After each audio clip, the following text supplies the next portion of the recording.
पहलगाम की खबर सुन के गुस्सा और बेचैनी होती है ना। पर हम बॉर्डर पे जाके बंदूक की गोली नहीं चला सकते या बॉम्ब नहीं डाल सकते। तो हम क्या कर सकते हैं? सबसे पहले हमने ये पहचानना है कि दुश्मन कहाँ है और कौन है। एक अंदर का दुश्मन है और एक बाहर का दुश्मन है, और जो अंदर का दुश्मन है वो ही ज़्यादा घातक है, वही हानिकारक है। इसीलिए भगवान कृष्ण ने कहा था, भगवद गीता के 56 नंबर के श्लोक में दूसरे अध्याय में कहा था, दुखेष्वनुद्विग्नमनः सुखेषु विगतस्पृहः वीतरागभयक्रोधः स्थितधीर्मुनिरुच्यते। इसका क्या मतलब है? तो पहले पंक्ति में भगवान बताते हैं कि दुख में और सुख में समतोल रहना है। तो दुख में उदास नहीं होना है और खुश में बहुत जल्लोष नहीं करना है। और वीत राग भय क्रोध, यानी आपने डिटैच होना है। किससे? अटैचमेंट यानी कोई भी मोह माया, यानी अटैचमेंट नहीं रखनी है, भय नहीं रखना है और क्रोध नहीं रखना है। इन तीन चीज़ से पहले हमने डिटैचमेंट हमने करना है, वीत हमने करना है, तभी हमारा मन संतुलित हो पाएगा। वैसे ही भगवान 62 और 63 नंबर के श्लोक में बताते हैं इसी अध्याय में, ध्यायतो विषयान् पुंसां संगस्तेषुपजायते संगात् संजायते कामः कामात् क्रोधोऽभिजायते क्रोधात् भवति सम्मोहः सम्मोहात् स्मृतिविभ्रमः स्मृतिभ्रंशात् बुद्धिनाशो बुद्धिनाशात् प्रणश्यति। इसका क्या मतलब है?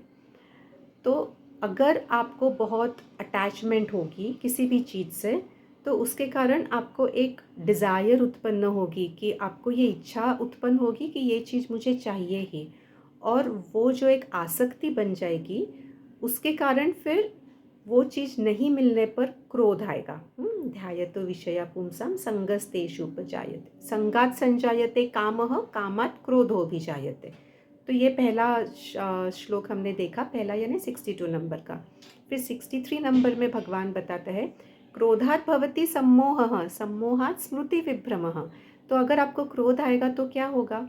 क्रोध आने के बाद ही आप डिल्यूजन आपको हो जाएगा, आपको विवेक बुद्धि आपकी नष्ट हो जाएगी, और स्मृति विभ्रमः आपको मेमोरी लॉस हो जाएगा, और स्मृति भ्रंशात् बुद्धि नाशो, उसके कारण आपके बुद्धि का नाश हो जाएगा। और फिर ये कहाँ ले जाएगा? प्रणश्यति, यानी आपको पूरी तरीके से ये डिस्ट्रॉय कर देगा। एक और उदाहरण हम देखते हैं 26/11 का जो हादसा हुआ था मुंबई में। तो मेरे एक फ्रेंड की फ्रेंड है, तो उसने उसके बेस्ट फ्रेंड को इस हादसे में खोया था, और वो ये डाइजेस्ट हज़म नहीं कर पाई थी, तो इसलिए वो पाकिस्तान चले गई थी खोजने के लिए कि ऐसा क्यों हुआ, और वहाँ मदरसे में वो पहुँच गई। तो वहाँ उसने देखा कि मदरसे में बचपन से बच्चों को सिखाया जाता है, उनके अंदर बी पेरी जाती है नफ़रत की, लोगों को मारने की, और यही जो बी है ये असली गुनाह है।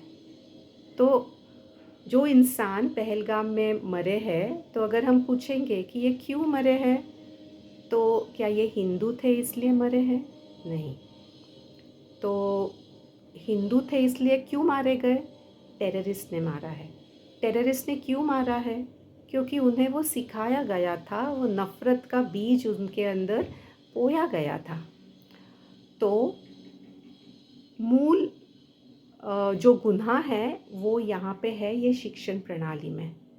और ना ही ये सिर्फ मदरसे की शिक्षण प्रणाली घातक है, पर यहाँ पर भारत में जब ब्रिटिशर्स आए, अंग्रेज़ों ने यहाँ पे राज करने के लिए हमारी जो गुरुकुल परंपरा थी उसको सबसे पहले नष्ट किया, क्योंकि वो नष्ट किए बिना वो हमारे ऊपर राज कर ही नहीं पाते थे।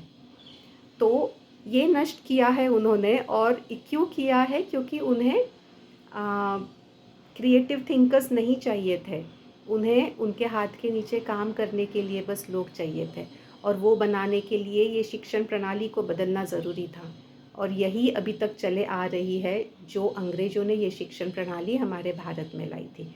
पर इतने साल हो गए और अभी तक हम लोग ये शिक्षण प्रणाली छोड़ क्यों नहीं पाए हैं? अभी गुरुकुल आ रहे हैं, और ये गुरुकुल जो है ये हम इसे सपोर्ट कर सकते हैं।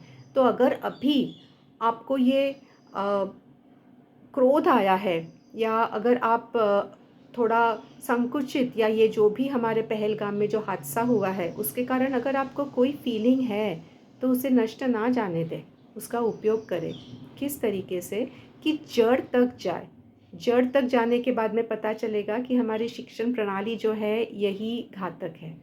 तो गुरुकुल सिस्टम जो है, हमारी गुरुकुल व्यवस्था जो है, इससे जुड़िए और इसे आप सपोर्ट करिए।